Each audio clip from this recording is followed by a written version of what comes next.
Hello, my name is Priscilla, and I'm here today with Ralph Carhartt. Today is Thursday, April 6th, 2025. And let's start with your name. How do you spell your name, Ralph? Ralph, pronounced in England Raff, but I say Ralph. And the last name is Carhartt, Carhart. And when were you born? I was born March 18th, 1950, in Los Angeles. And who was your father? My father, Lou Carhartt, was a general entrepreneur. He was a real estate broker. He was a newspaper owner in our community, and he subdivided, built homes, had a mortgage company, did just about everything, to make money. He just never liked to work for anybody else. So. And when was he born? He was born in 1925, September 4th, and born in Albany, New York. His family went back, I think at that time, about 10 generations in New York. Starting in August of 1683, Thomas Carhartt came over as private secretary to the new governor, when the British just took over from the Dutch in New York City. And so he was the private secretary when the owner of the colonies became King James II. His governor was gone, and they gave my ancestor. He was the county clerk for Richmond County, Staten Island, and they gave him 500 acres on Staten Island. Well, he died, and his 3 sons were raised by his widow's new husband, who was one of the 24 proprietary owners of the whole state of New York. So that was his son, John. John had a son, Thomas. Thomas had a son, Daniel, about the time of the Revolutionary War. Daniel had a son, Solomon, born in 1825. He had a store in Queens, New York. He had a son, Leonard. His son, Leonard, had a son, Sheldon, who had Albert, who had Louis, who had me. Oh, my goodness. And now I've got my son, Sean, has a son, Asher. I got another son, Andrew, that lives in Anatolia, in Rancho.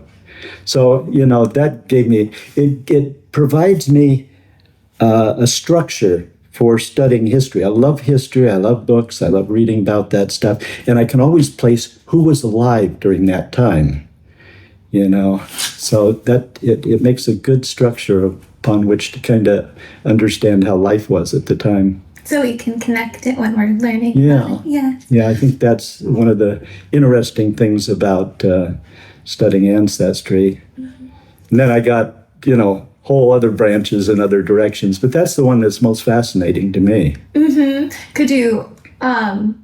Could we ask about your mom? What was your mom's name and her maiden name? I won't give you her maiden name because it's also a bank password, I think. Oh, okay. But her name's Sybil, and she'll be 97 in September. She was born in 1928, and she's a wonderful lady. My dad died 22 years ago, but Mom's going strong. She bought a new car last year. She walks her dog. She's got her own house and beautiful garden, and does all kinds of things. Where did she hail from? She was born in Los Angeles also. Okay. Her mother immigrated from Scotland in 1920, from Ayr, Scotland, and so my grandmother knew Los Angeles in the 20s, Even me, growing up, my grandmother had a house in Southgate. I was born in Linwood, which is the little bedroom community of Los Angeles, just south of Southgate. And it was, it's not the best part of town, but it's not Watson, it's not East LA either. It's right between.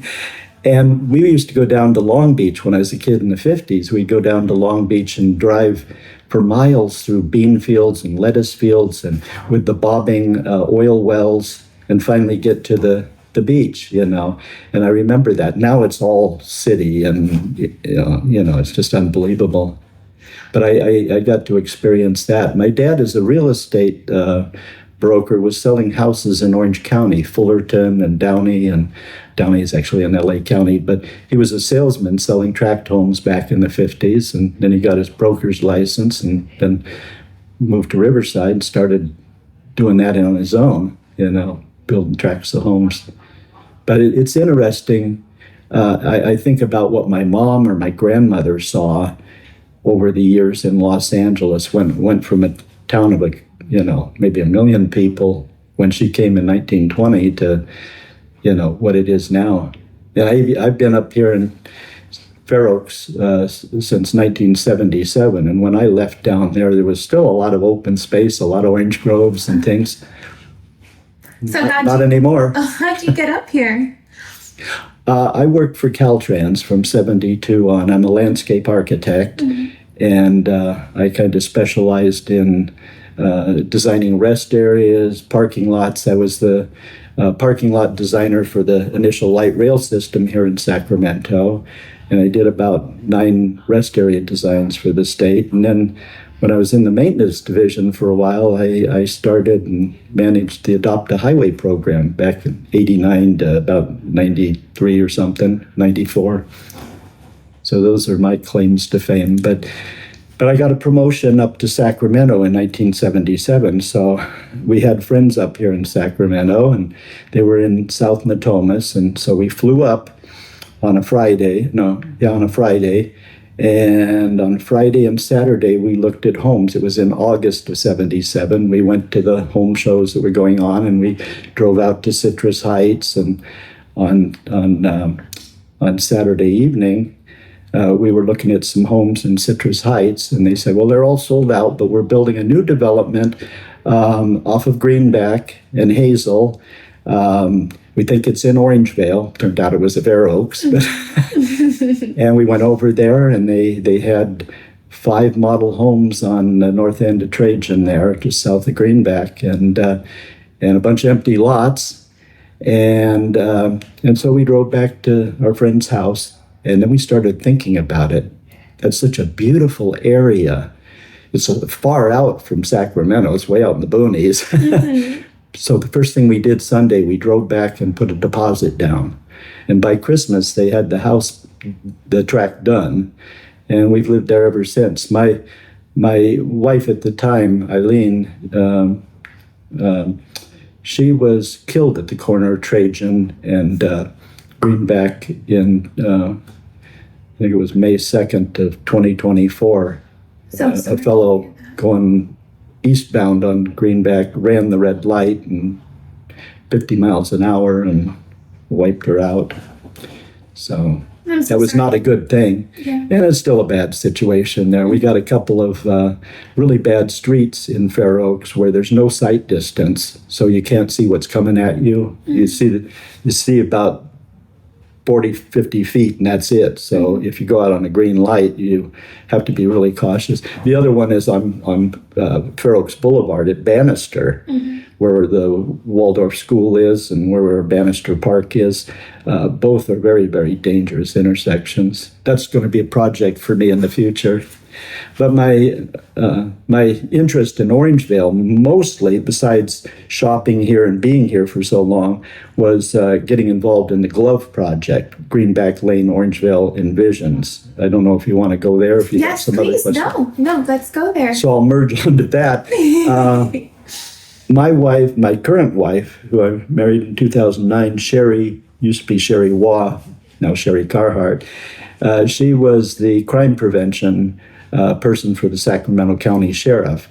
And I'll backtrack a little bit. Interestingly enough, we were at one of Roberta McGlashan, our county supervisor's meetings in 2005. It was about a year after I lost my wife, and I needed a ride back to downtown after the meeting. The meeting was in the village of Fair Oaks.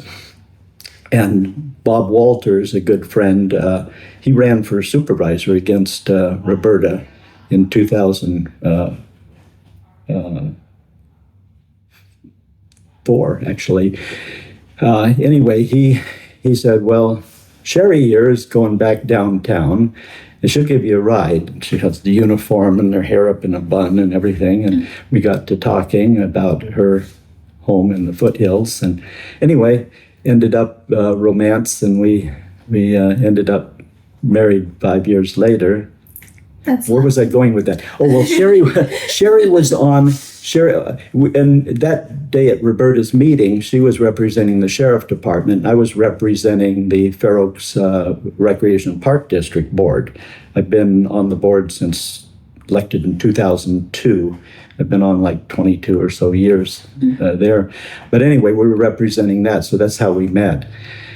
She was on the Glove Committee. Catherine Leonard, who had been the president of the Orangevale Chamber, and I think at the time Roberta McGlashan was the supervisor, they were interested in doing something to improve, I'm going to offend everybody, but the blighted east end of Greenback Boulevard, Greenback Lane.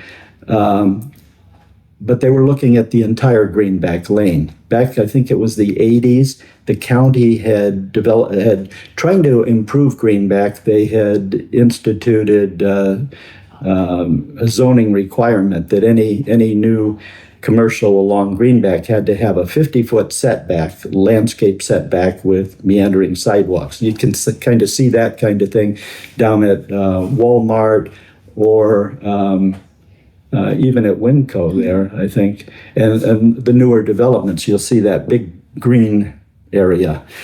And it was problematic for the east end of Greenback because it's a lot of very small parcels. And some of the parcels, if you took a 50-foot setback, there'd be about 10 feet left of the properties. So we really focused in on that area. And this was about 15 years ago. So the first thing the Glove Committee did, and I think it was organized under Roberta, but her representative out here for the county was Carrie, Keri Bleskowski, and she was at the Hazel County Center at Hazel and Madison, and she was very interested in that project. So she was kind of coordinating the meetings along with Catherine Leonard. And there was quite a big group at the time. There were 15 or so people. By about 4 or 5 years ago, that dwindled down to Joe Ellering and I.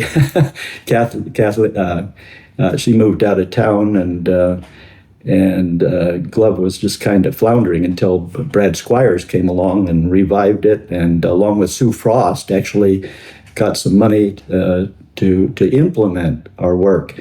But anyway, it started out, this is well over a decade ago, we did a community cleanup at that end of town. And with the county's support, we went in and cleaned up yards and got rid of a lot of trash and stuff that was cluttering backyards and front yards. So that was our first project. And then the next thing we did was we implemented a new zoning. We kind of homed in on the east end, and we kind of forgot everything else. We looked at the area from Chestnut to the Folsom city limits along Greenback, and we focused on that. We came up with a new zoning requirement. Technically, what that is, it's an SPA zone along Greenback, which stands for Special Planning Area. Okay. It's a county zoning code, and there's only a few like that. The Fair Oaks Village has one. The former Gum Ranch was an SPA, and Greenback Lane was an SPA. And I think they did that somewhere in the 80s, and that was intended to, make all the new development look parkway-like instead of clutter. And it was doing good, but like I say, down at that end of town, it was impossible. So the end result would be nothing would change, that the only thing that would potentially change it is if a developer came in and bought up multiple properties and bulldozed everything and started anew. So we changed the SPA for that section to require only, I believe it was 15-foot setback instead of the 50, And what we were intending to do, we studied a lot of stuff, Route 111 through Palm Springs, which is a, pedestrian commercial area on a state highway, a very busy road. Okay. And what we were trying to do is create a downtown, a pedestrian-oriented downtown, by getting, the idea was to separate the street from the sidewalks with a little bit of planting, have a wide sidewalk, like 11 or 12 feet, that abutted buildings, commercial, that came right up to the sidewalk, and create that kind of old-fashioned downtown look. And so that was our thought initially going in. And then we developed some design standards for that area. We developed a publication which the county adopted to maybe be used by CPACs or county planners. We came up with some styles that we thought were good, sort of town and country style, mid-century modern stuff, recognizing that a lot of what's here along Greenback was developed in the Aerojet era. This place was populated by many people that worked at Aerojet, as was El Dorado Hills and Fair Oaks. I think at the time there were tens of thousands of people in the area that worked at Aerojet. And you got some interesting things like the orbit station, which is sort of mid-century modern, and also we recognize that area is heavily dominated by auto-related businesses, and so picking up on that theme, we developed some design standards, and there is a publication on that. The next step is how to get some money to do things. So Roberta got us some money to do conceptual plans for what we do, and we homed in on Chestnut to the Folsom city limit. We kind of forgot the rest of Greenback. That's kind of always going to go with this suburban look. And where was I going with that? We got money to have the county transportation department provide us some staff and translate our vision into some conceptual drawings. And then we got money to do that more formally. We had some good drawings that we could submit to the Sacramento area. I've forgotten the acronym. They disperse money. There's a SACOG. Okay. Sacramento Area Council of Governments. And so we applied for a grant to do that section. And we also started talking to SMUD about undergrounding the power lines. I went out there and I mapped on a drawing all the overhead power lines. The main lines and the service lines to the various businesses. And it looked like a black widow web. It was incredible. And it's so ugly. Mm-hmm. One of the problems, or one of the concerns that people had down there is at one time there were a few trees along Greenback, and the county came in and cut those down, leaving it like a big desert out there. So our objective was to get this more pedestrian, beautify it, and that's what the plans that the county developed for us to go to SACOG. Well, they denied that grant, okay? And at that time, Roberta McGlashan was going out of office. And one of the things I did, I was telling you before, in trying to brand that pedestrian downtown area, I came up with a little sketch of a sculpture which was sort of wrought iron with a spherical, like plexiglass or glass globe that was like an orange, and it was going to say, I forget what we were going to call it. I think now that sign the county put in is Downtown Orangevale, mm-hmm. which is kind of makes everybody scratch their heads because they think, well, Cable Center is more at the downtown. But anyway, I came up with a nice sketch, and my thought was, as we develop this, we'd have a small orange monument somewhere around Chestnut, and another one down at the Folsom city limits, and then we'd have a big one maybe at Walnut or Maine or someplace like that. I think it was going to be, well, anyway, it was either Walnut or Maine. I can't remember. So Roberta was going out of office, and she had something like $60,000, and she told our committee she wanted to leave something behind. They were calling it a PIG, a project in ground. So she had this money, and she turned the design over to the county transportation department, and they contracted for basically a standard sign, not a monument, not a sculpture, but the sign that they put in. And the committee wanted it where it is. I wanted it down, like Walnut or Maine. And I think I wanted it at Maine, but I was overridden. So they put in one, and they put it in kind of an odd place. It says downtown Orangevale. And then there was a lot of concern over what we would put on it, what we would call that, And I think downtown Orangevale kind of harkened to like downtown Disneyland or something. Anyway, they homed in on that, and that's what they did. So it wasn't your vision. Well, it wasn't what I had in mind. Yes. As a landscape architect, more of an artist, I wasn't thinking of a sign, a commercial type sign, but that's what the county did. And I think people will come to appreciate it someday, but I don't know. It just seems like it's in the wrong place. You can ask Joe Ellering when you talk to him, the owner of Dairy Queen there.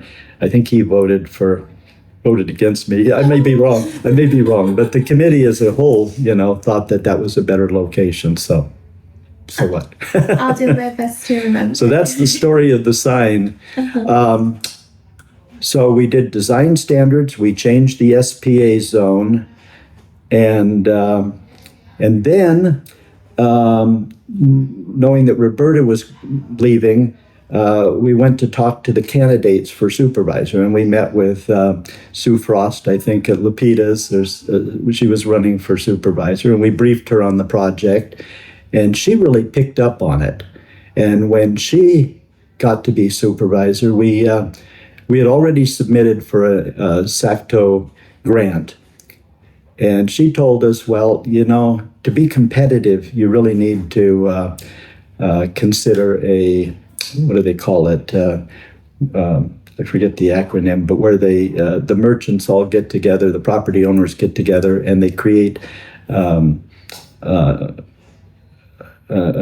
organization that taxes themselves, assesses themselves to do improvements within their area. Okay. And I can't remember what the acronym. It's not Rotary, but No. This is. Maybe I'll remember it eventually. But anyway, PBID, property. I don't know, but PBID is the acronym. Okay. Somebody will know what that means someday. But anyway, she suggested if the community would do a PBID and put some skin in the game, that it might get us more clout in SACOG. I think she might have even been on the SACOG board by then. This is after Sue Frost became the supervisor. And so it was submitted again and got I think it's about a $7.5 million SACOG grant to do Chestnut to, I believe, Walnut, half of the project, with the promises that we probably will get the other half funded in the future.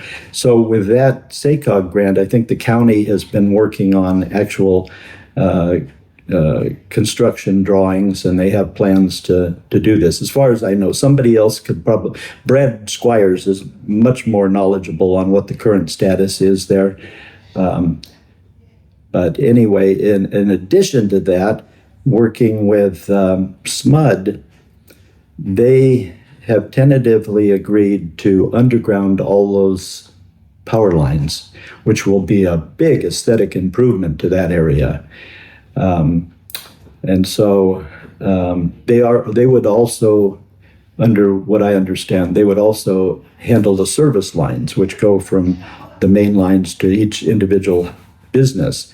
So it would really clean up the area there, combined with the SACOG thing, which would put in median planting islands And I'll talk more about that because that was controversial. A lot of the business, especially Joe, did not want continuous medians that prevented people from pulling into driveways. But so some of the elements of that plan were to put in partial planters, to put in street trees, to put in bike lanes on either side of Greenback, to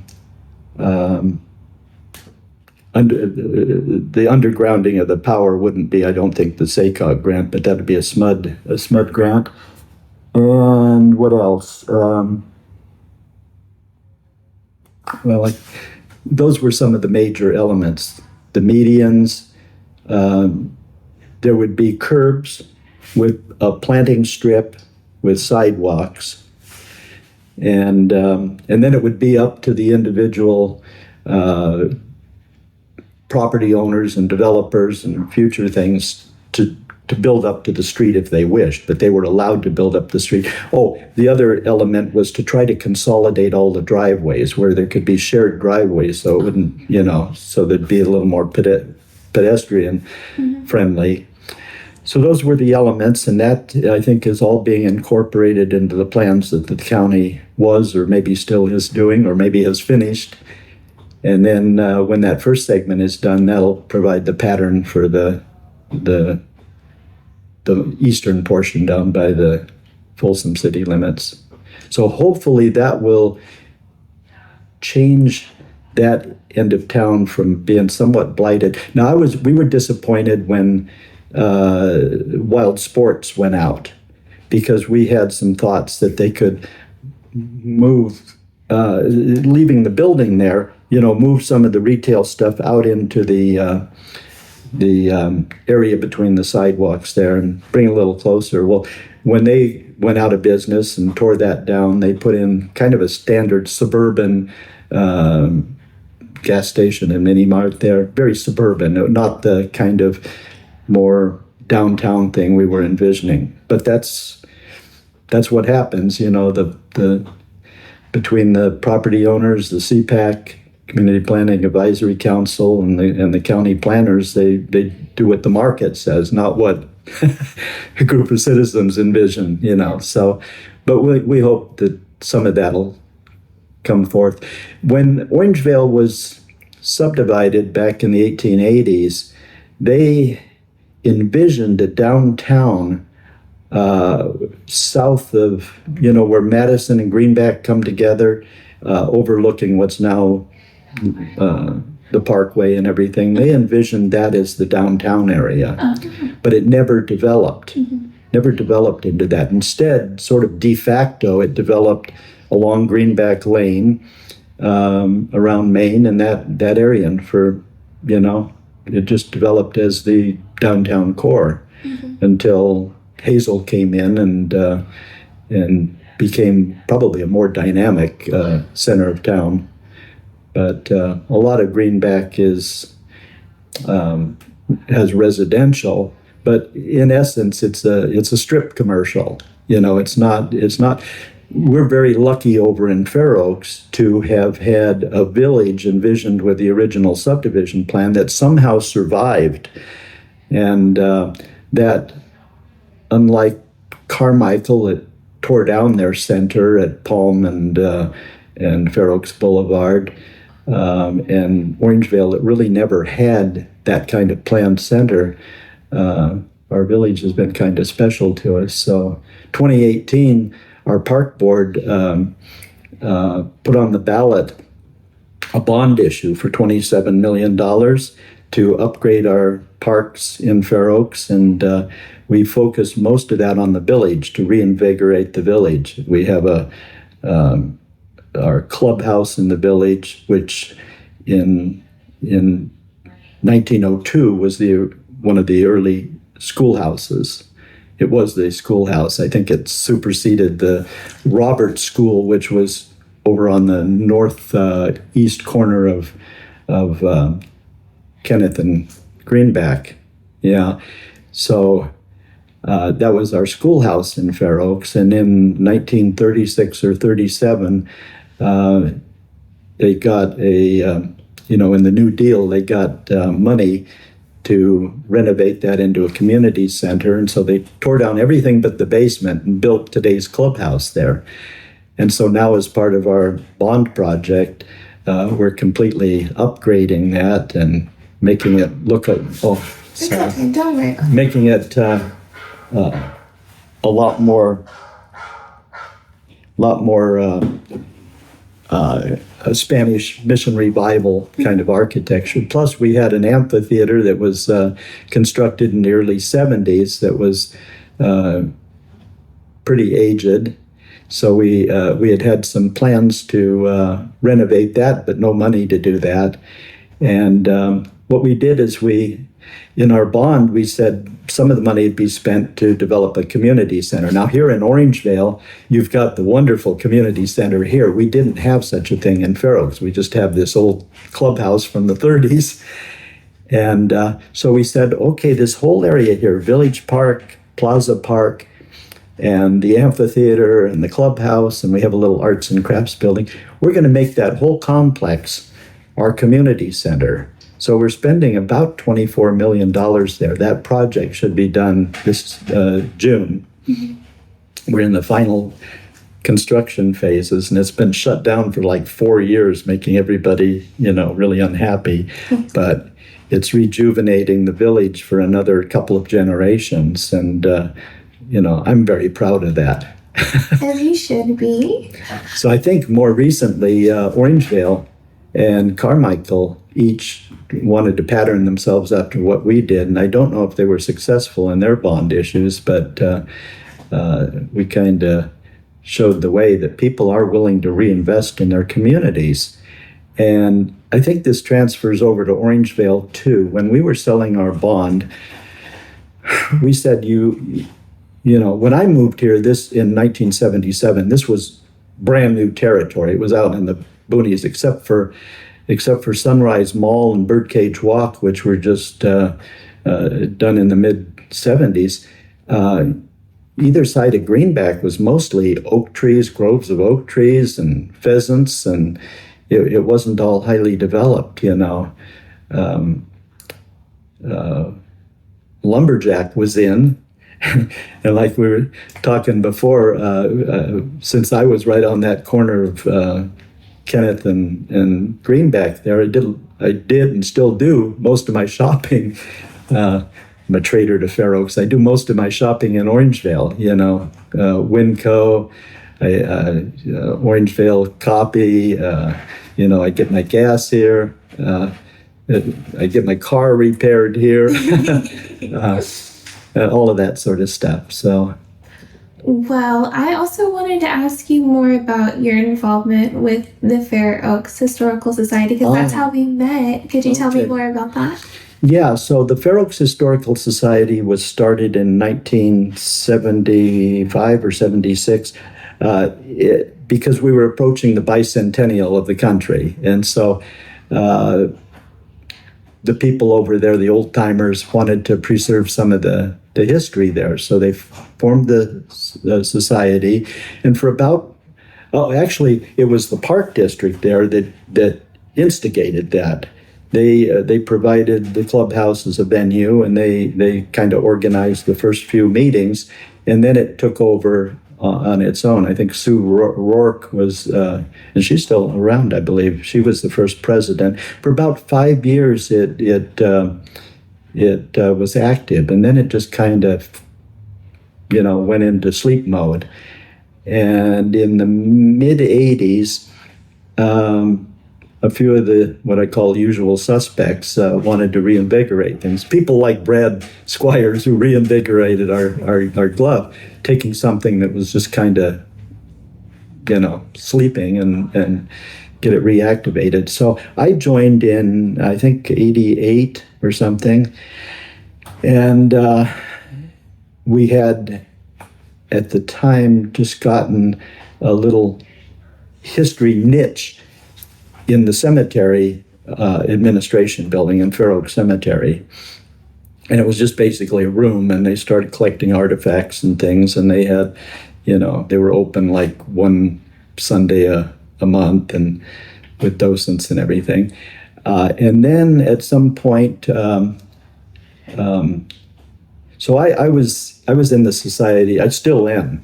About 5 times I was selected to be president, including in our centennial, Fair Oaks Centennial in 1995.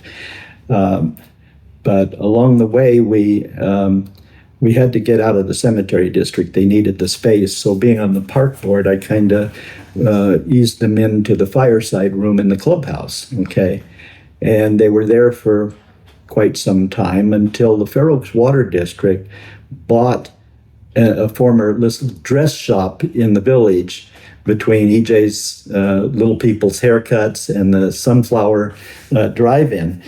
And they bought that because they have a well site just south of that, and they wanted the space in case they ever had to expand. But they have no current plans or any plans to expand that. So they had this building, and they offered it to us for $1 a year. And I was president at the time. It must have been, I'm not sure what year that was. It's been probably 15 years ago. And so I signed the agreement, $1 a year, how can you lose? And then we had been raising money for some time. One of the old timers, June Melvin, she was a wonderful lady in Fair Oaks, long gone now, but she advocated starting a building fund, not knowing what we'd build or if we ever could, but to get a permanent history center. So we used that money plus other fundraising to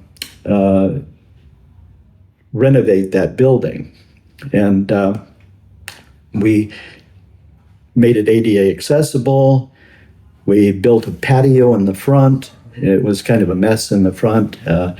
We put in carpeting, we put in lighting. We wanted to do a nice set of exhibits. So I was president at the time, and one of my friends in Rotary, Blaine Lamb, had been the person who developed the Golden State Museum, at 11th and O downtown.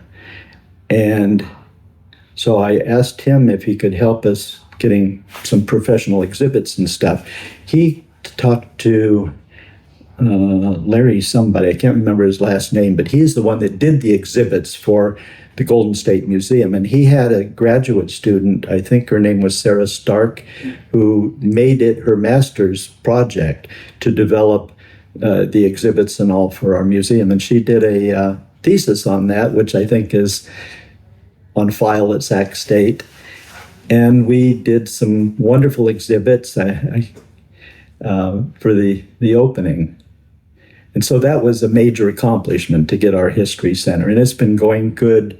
We have a soup night every year that raises about $10,000 to keep the place open and to make improvements. I think we had to do about a $15,000 re-roofing on the thing a couple of years ago.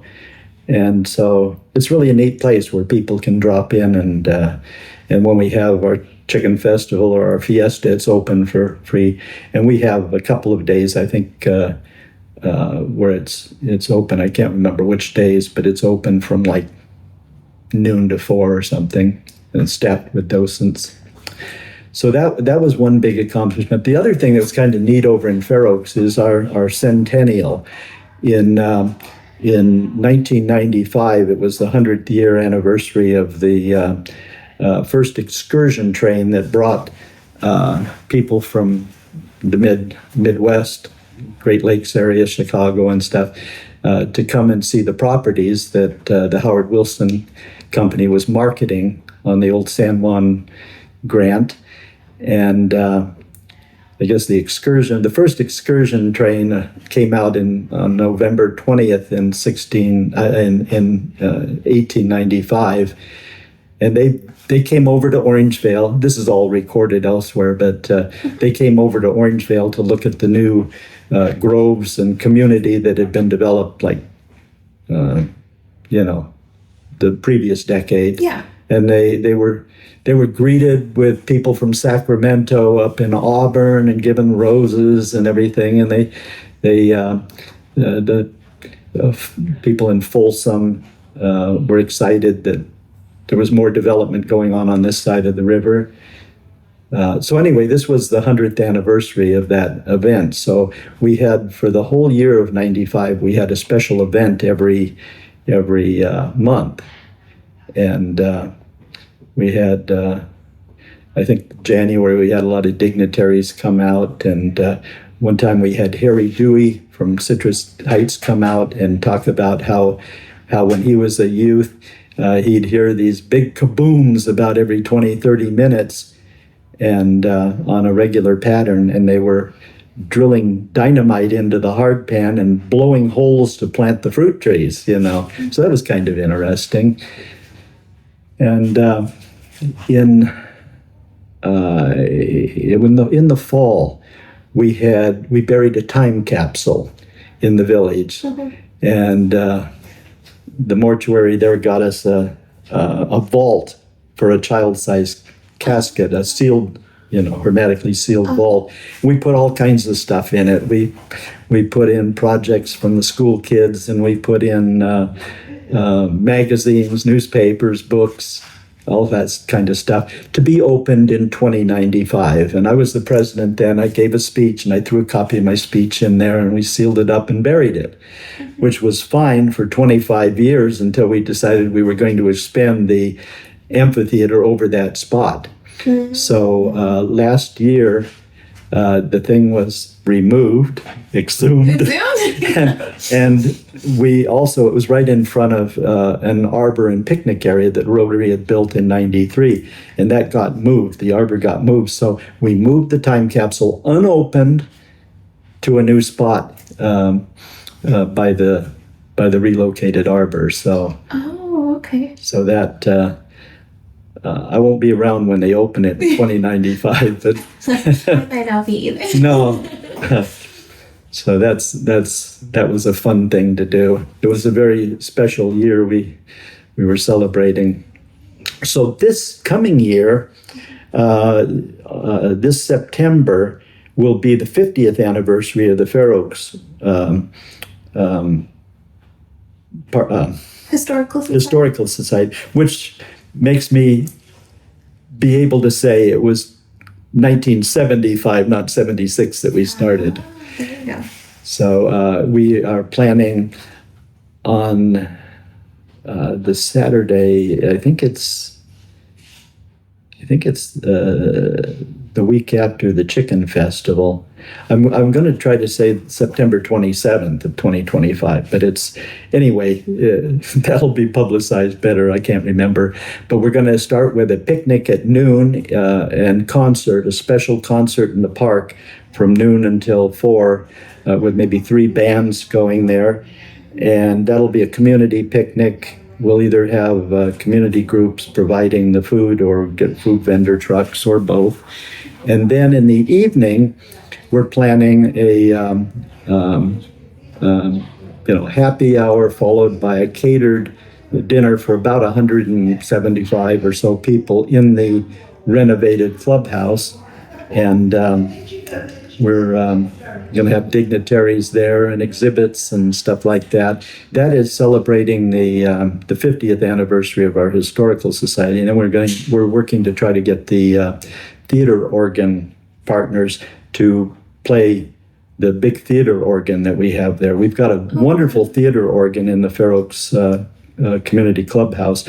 It was a theater organ in San Leandro back in the days when they accompanied movies with organs, And it was moved to Cal Expo after the theater was demolished, and then Cal Expo wanted to get rid of it. And decades ago, the Park District agreed to have it installed in the clubhouse there. So that stage area is built in with the most incredible machine, everything from bird whistles and drums, and it's just a magnificent asset to have there. So the Theater Organ Society comes out and normally plays for a couple of silent movie nights we have, and we want to get them to do a special performance for us as part of that event. So the community in this year is 130 years old. So we're billing the picnic as a community celebration of Fair Oaks' 130th.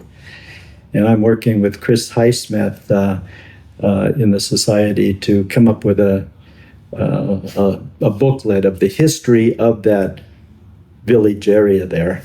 It was, and this is all recorded in our history stuff over there, but briefly, the Fair Oaks School District acquired the property that has the clubhouse on it. They owned that all the way up until the mid-40s when they deeded it over to the newly formed Park District. If the Park District would pay some bills for it, I think it cost the Park District $200 to buy it. Okay. And the plaza, I don't know if you know the Fair Oaks Village area, but the plaza was scheduled back in the 20s to be developed into a auto dismantling facility, and the community got together and formed a group and raised the money to buy the plaza, and I think the property owner actually reduced the price so that they could do that, and that became the plaza. And then the amphitheater was private property. There used to be the old Robinson building in there, and that was where the motor stage left every day to go into Sacramento. And later it became, I think, a hair salon or something. And then the amphitheater was built in the early 70s, sat idle for a long time until Wendell Frazier and some other people formed the what do they call it? The Fair Oaks Theater Festival Society. And they started with Shakespearean plays, and then up until the time we started our project, they were doing one or two plays every summer. And there was also still one remnant of commercial in there, a building that we bought. The Park District bought it for $400,000, demolished it to add it to the new community center. So now the elements of this new community center, it's all ADA accessible. The architecture all is kind of styled as Spanish mission revival. And so many improvements, old retaining walls that were falling down. The clubhouse, it leaked for decades. We found it was because they really didn't have a foundation under what they built the clubhouse over. It was built over rocks and hardpan and stuff. So we had to excavate down 15 feet and build a new foundation and waterproof it and all. We had all kinds of old utilities running through there that God knows where they came from. A lot of surprises. The area to the east where we have concerts in the park was kind of a swampy area. Now that's all built up. We've just about renovated everything that's in there. And then as far as the amphitheater and clubhouse and stuff, it's all acoustically. We had acoustics experts, lighting experts, sound and communication systems. And as part of rebuilding the amphitheater, the stage area now is also a black box theater for up to 200 people. And it's got a airplane hangar doors, so it opens wide. It's good for dance performances, concerts, whatever. And we've renovated all the seating. We spent $1 million on new seating, individual fold-up, seats and lighted cup holders, the whole thing.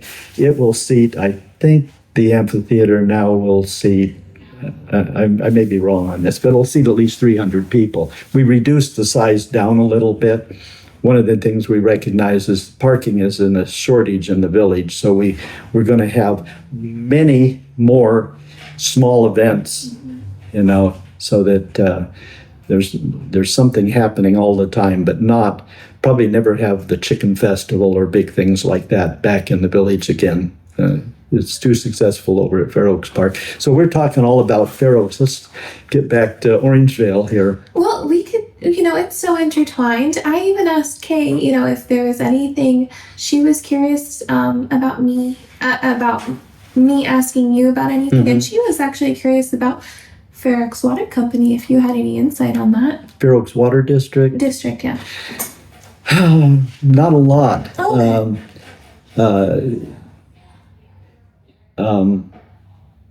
When Fair Oaks was first founded, the developers were supposed to build all the water system, and they bailed, and the community had to band together to deal with that. I don't remember what year the water district was formed, but it's quite old, and it's got, I think, a 5-member board. They had some controversy last year because they want to rebuild their maintenance facility in the village. mm-hmm. It had been a lumber yard before they acquired it years ago. It's probably been over maybe around 20 years ago. They bought up Racy's feed store and garden place there and built their administration building, a nice piece of architecture there across from where they had their maintenance yard. Now they wanted to upgrade the maintenance yard, modernize it, make it look better in place. Their argument was they really didn't have another location where they could do that. They wanted to keep it consolidated in one location. And one of the, we have a group in the village called FOVEC, Fair Oaks Village Enhancement Committee. And one of their goals was to encourage more retail, more restaurants, and that kind of thing. Not a lot of government or office buildings, things like that. Yeah. Keep it vibrant. And I think everybody agrees with that. Well, but they wanted the water district to move their facility somewhere else, so there'd be more of that kind of stuff going on. Yeah. Not bad, and I think that's something that we at the Park District would like too. But there are many opportunities where properties in the village are underutilized and provide that opportunity. And we have our Park District office in there in the old municipal court building that the county gave us. I'd just as soon move that out of there and let that be, some kind of commercial facility. Unfortunately, it'd probably end up being a lawyer's office or something, but it would be beneficial to the village to have more restaurants and things, and it's happening. We've got the brew pub, which came in the old doctor's office. Gary and Way own that, and they also bought the Slocum House and are bringing that back. That's kind of the money pit for them. And the old Feingold's jewelry store, which was the site of, I think, the original Fair Oaks Bank on that site, that's being developed by the Palm Tree Brewing Company, something like that. We've got other businesses there. The main proponent against the water district was Leon Korkos. He bought what used to be Monroe's funeral home there. He developed Shangri-La restaurant, and there's Brahma Bar, and there's some other things, all very vibrant additions to the village. But because of, and the big issue in the village is parking. There's just not enough room for parking. We're grappling with that with our improvements to the village core. And what do we do when we have events? We've got about 90 some parking spaces on our property in the periphery of the park. Well, right now they're almost always filled with people visiting the village. So we have an event or we have a rental. Where do we park people? So recently they acquired to the west, up above the village shops, they acquired the AT&T parking lot. FOVEC, the Fair Oaks Village Enhancement Committee, was instrumental in getting that agreement, and that's for employee parking or events parking, things like that. But still, what we need to do is apply for a SACOG grant to build a parking structure in the village. I got to divert my efforts over to Fair Oaks again and get a SACOG grant for them. So that's that's the whole issue going on with the water district. They had a vote because Leon and his group were trying to recall the water board. Well, they all got reelected. It was kind of a down and dirty campaign, But anyway, the water district is going ahead with their plans, and it'll be an aesthetic improvement. But in terms, Leon's right in terms of in enhancing activities in the village. It doesn't really help, but it doesn't add a whole lot of more parking necessity either. So, normal controversies. Well, unless there's anything else you care to share, I think you've been very generous with your stories and insight and information, Ralph. What do you think? Should we end it here? Is there anything you want to add? Well, I don't know. I was thinking about all my use of the village, besides being on the glove committee, when somebody rear-ended my Thunderbird, I had it fixed at Fix Auto. I have frequent dining at Ashley's and Denny's and Blue Nami, and I get my gas in at the little station there, kitty corner from Winco. I do all my shopping at Winco, sometimes at 2 a.m. or 1 a.m. Okay. I get my car smogged down there across from Joe's place. I drop in and get the best burgers in town at Joe's, I do all my printing at Orangevale Copy, and when Bob Klaus had his insurance business there behind Tonos, I got my classic cars insured through Haggerty with them. And that's just the tip of the iceberg. But also, every election for the last 20 years, when I'm not on the ballot, I'm an election inspector, which means I run a vote center. Used to be precincts, but now we have a vote center. There's at least 2 in Fair Oaks. One is right here, and one is in the not Fair Oaks, in Orangevale. One is in the Orangevale Community Center, and the other is in the Orangevale Library, and I run the one in the library. So I have a group of clerks and everything, and we deal with all the voters that want to come in and do that. So that's a big connection to Orangevale. And we appreciate it so much, Ralph. Thank you for your time and letting me interview you. Okay, no problem. Just getting me to stop talking is the problem. No. Okay, thank you. We might get you to talk again. Thank you, Priscilla. Thank you.